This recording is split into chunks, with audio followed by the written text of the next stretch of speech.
Okay hello. तो आज की क्लास में हम लोग एक डिफरेंट फिनोमिना, एक डिफरेंट चीज के बारे में बात करेंगे जिसके बारे में बात करी थी हर्ट्ज नाम के एक साइंटिस्ट ने। अब तुम लोग को पता ही है, जैसे ऐसा यूनिट होती है ना फ्रीक्वेंसी की, हर्ट्ज, वही उनका नाम ही है उस हिसाब से। अब यहाँ पे देखो, इन्होंने एक एक्सपेरिमेंट किया और एक्सपेरिमेंट करके बेसिकली ऊपर ऊपर जो उन्होंने बात बोली वो यही थी कि जब भी हम मान लो किसी एक मेटल पे, अगर मान लो हम उस पर लाइट डालेंगे, हर मेटल पे नहीं, कुछ कुछ मेटल्स ही ऐसा करते हैं कि अगर जैसे किसी मेटल पे हम लाइट डालेंगे तो वो क्या करता है, उसके अंदर में से क्या निकलने लगते हैं, इलेक्ट्रॉन्स बाहर की तरफ निकलने लगते हैं, ऐसा हर्ट्ज ने बोला। तो इस फिनोमिना को, इस चीज को उन्होंने नाम दिया फोटो इलेक्ट्रिक इफेक्ट, और इसके नाम में ही सब कुछ है। जैसे इसके नाम में है फोटो, फोटो का मतलब ही क्या होता है, लाइट होता है। यानी जब तुम किसी भी मेटल पे लाइट देते हो तो उस लाइट की वजह से क्या निकलता है, उसके अंदर में से इलेक्ट्रॉन्स उसमें से बाहर निकलते हैं, ठीक है। और ये कुछ ही मेटल्स शो करते हैं। इस पूरे के पूरे फिनोमिना को हम लोग क्या नाम देते हैं, फोटो इलेक्ट्रिक इफेक्ट, लाइट देने के वजह से। अब इस इफेक्ट को हम लोगों ने पूरा का पूरा एक सेटअप बनाया, और इस सेटअप में नोटिस कर सकते हो है क्या, बहुत ही सिंपल सेटअप है, ऐसा कुछ खास नहीं है। देखो यहाँ पे बैटरी लगी हुई है, एमीटर है करंट को नापने के लिए, ये रहा हमारे पास एक डिटेक्टर। अब एक्चुअल में होगा क्या, ये रहा मेटल सरफेस और इसके बीच में यहाँ पे कुछ भी नहीं है, एक वैक्यूम है, मतलब कुछ भी नहीं, खाली जगह है। यानी यहां से यहां तुम देख सकते हो कि डिटेक्टर के और मेटल के सरफेस के बीच में कुछ भी नहीं है, कोई वायर नहीं है इन दोनों को जोड़ने के लिए।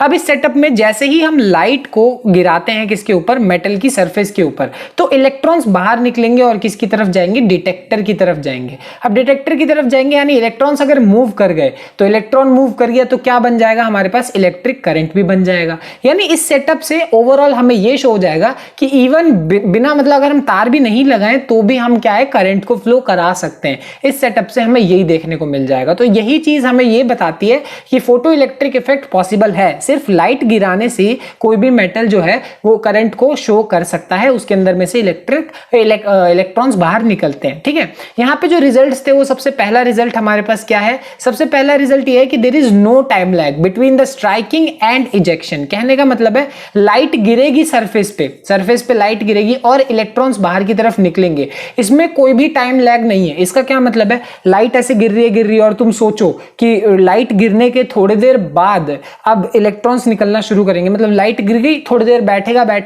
अब इलेक्ट्रॉन्स निकलेंगे, नहीं, ऐसा बिल्कुल भी नहीं होगा।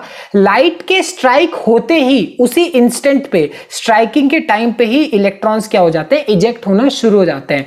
लाइट गिरते ही इलेक्ट्रॉन्स बाहर की तरफ निकलना शुरू हो जाएंगे। अगली बात यह है कि यहां पे नंबर ऑफ इलेक्ट्रॉन्स की वैल्यू, अब सोचो कि यहां पे इलेक्ट्रॉन्स जो बाहर निकल रहे हैं वो कितने निकलेंगे, कितने इलेक्ट्रॉन्स बाहर निकलेंगे, ये बताने के लिए क्या चीज है हमारे पास। अब यहां पे एक्चुअल में होता क्या है कि नंबर ऑफ इलेक्ट्रॉन्स किस बात पे डिपेंड करते हैं, ब्राइटनेस ऑफ लाइट, कि कौन सी लाइट कितनी ज्यादा ब्राइट होगी, उसकी इंटेंसिटी कितनी ज्यादा होगी। अब जितनी ज्यादा इंटेंस लाइट होगी, जितनी उसकी ब्राइटनेस होगी, उतने ही इलेक्ट्रॉन्स ज्यादा निकलेंगे। समझ में आ गई बात। तो नंबर ऑफ इलेक्ट्रॉन्स डिपेंड करते हैं इंटेंसिटी पे, या फिर हम बोल सकते हैं ब्राइटनेस ऑफ द लाइट पे, ठीक है। अगली बात यह है कि बिलो थ्रेशोल्ड फ्रीक्वेंसी। अब ये थ्रेशोल्ड फ्रीक्वेंसी क्या होती है, देखो दुनिया में कोई भी मेटल है उसकी एक मिनिमम फ्रीक्वेंसी होती है, और उस मिनिमम फ्रीक्वेंसी को ही हम क्या बोलते हैं, थ्रेशोल्ड फ्रीक्वेंसी बोलते हैं। इसका क्या मतलब है कि एग्जांपल के तौर पे हमारे पास एक पोटेशियम का मेटल है। अब जो पोटेशियम का मेटल है उसकी मिनिमम फ्रीक्वेंसी, जो इस फ्रीक्वेंसी के नीचे अगर तुम चाहो फोटो इलेक्ट्रिक इफेक्ट करा दो, मतलब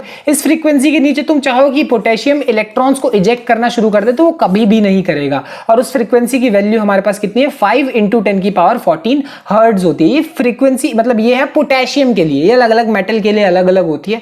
अब इसके नीचे तुम चाहो इलेक्ट्रॉन्स निकले, नहीं निकलेंगे। एग्जांपल के तौर पे अगर तुम मान लो इस पे बहुत ही ज्यादा ब्राइट लाइट, बहुत ब्राइट रेड लाइट अगर इसके ऊपर गिराओ, बहुत गिराने की कोशिश करो, तब भी उसके अंदर में से कभी भी इलेक्ट्रॉन नहीं निकलेंगे, क्योंकि जो उसकी फ्रीक्वेंसी होती है वो कितनी होती है, 4.3 से 4.6 के बीच में। 4.3 या फिर 4.6 कोई सा भी नंबर तुम उठा लो, सारे के सारे नंबर 5 से छोटे हैं। तो तुम देख सकते हो कि जो रेड लाइट की फ्रीक्वेंसी है, जो रेड लाइट है उसकी फ्रीक्वेंसी हमारे पोटेशियम के मेटल की फ्रीक्वेंसी से बहुत बहुत कम है, बहुत कम है। तो इसके वजह से होगा क्या कि अब उसमें से कभी भी इलेक्ट्रॉन नहीं निकलेंगे अगर तुम कौन सी लाइट यूज करो, रेड लाइट यूज करो, कितनी भी ब्राइट रेड लाइट यूज कर लो। बट अगर मैं मान लो येलो लाइट को लेता हूं, अगर मैं येलो लाइट को लूंगा, तो अगर मैं नॉर्मल सी डिम येलो लाइट भी ले लूंगा ना, तो भी जो इलेक्ट्रॉन्स है वो बाहर निकल जाएंगे, क्योंकि जो इलेक्ट्रॉन मतलब फ्रीक्वेंसी होती है येलो लाइट की वो कितनी है, 5.1 से लेकर 5.2 के बीच में होती है। अब तुम देख सकते हो 5.1 5.2 दोनों ही 5 से ज्यादा है, ठीक है।